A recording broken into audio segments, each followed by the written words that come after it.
একসময় দরজার বাইরে থেকে কে যেন সালাম দিলেন। নবী সালামের উত্তর দিয়ে বুঝতে পারলেন এটি উমরের কণ্ঠ। সে আশেপাশে তাকিয়ে দেখে কোনো বিবি নেই। উমরকে নবীর বিবিরাও ভয় পেতেন, কারণ ওনার বিচার সবার জন্য সমান। ওনার কাছে সবাই সমান, সবার জন্য সমান বিধান। মদ পান করার অপরাধে নিজের কলিজার টুকরো সন্তানকে ৮০টা বেত মেরেছে। এক রাত পেটাতে পেটাতে আহত করেছে, আর এক রাত পেটাতে পেটাতে দুনিয়া থেকেই শেষ করে দিয়েছে। একদিন ওমর রাদিয়াল্লাহু তাআলা আনহু ছেলের মুখে গন্ধ পেয়ে ছেলেকে জিজ্ঞাসা করলেন, তুমি কি মদ খেয়েছ? ছেলে বলে, না বাবা, আমি নবীজ খেয়েছি। নবীজ হচ্ছে ১ কেজি দুধের মাঝে ১০-১২টা খুরমা সারা রাত ভিজিয়ে রাখলে খুরমার রস দুধে মিশে গিয়ে দুধের রং লাল হয়ে যায়, খেতে অনেক মজা, সেটাকে বলে নবীজ। কিন্তু এক রাতের বেশি ভিজিয়ে রাখলে সেটা নেশা দ্রব্যে পরিণত হয়।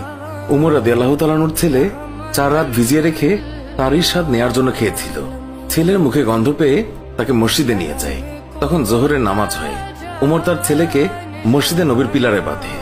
ইমাম সাহেব নামাজের সালাম ফেরানোর পর উমর রাদিয়াল্লাহু তাআলা আনহু বলেন, নামাজের পর সবাই থাকবেন, গুরুদণ্ড আছে। নামাজের পর হাজার হাজার মানুষ অবাক হয়ে দেখলেন হযরত উমরের ছেলে পিলারে বাঁধা। অনেকেই ভাবল হয়তো একটু রাগ ধমক দেখিয়ে তিনি ছেড়ে দেবেন। অনেকেই বললেন ৪০টা বেত প্রহার করবেন। এক একজনের এক এক মন্তব্য। আবার কেউ বললেন উমরের মন অনেক কঠোর, সে পুরো শাস্তিই দেবে। এইভাবেই কানাঘুষা চলতেই থাকে।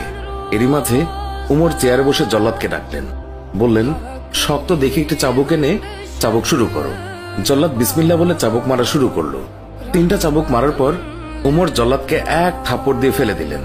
উমর রাদিয়াল্লাহু তাআলা আনহুর কাছে জল্লাদের চাবুক মারা পছন্দ হচ্ছিল না, তাই তিনি নিজেই চাবুক মারা শুরু করলেন।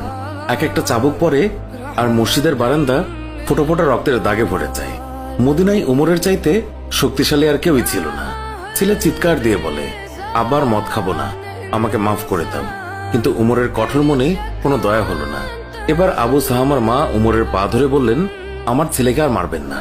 ৩০টা বাড়ি মারা হয়েছে, বাকি ৫০টা বাড়ির জন্য আমি এক একটা বাড়ির জন্য একটা করে উট আল্লাহর রাস্তায় সাদগা করব।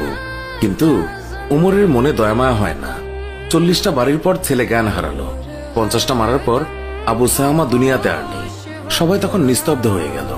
উমর রাদিয়াল্লাহু তাআলা আনহু রাগে গড়গড় করতে করতে বললেন, গোসল দে, জানাজা দে, কবর দে।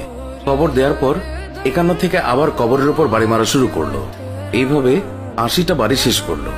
শেষ করে আল্লাহকে বললেন, হে আল্লাহ, আমার ছেলে হওয়ার কারণে আমি বিচারে কোনো ছাড় দেইনি, একটা চাবুকের বাড়িও কম দেইনি। কিয়ামতের দিন তুমি আমাকে জালিমদের কাতারে দাঁড় করাতে পারবে না। আমিন।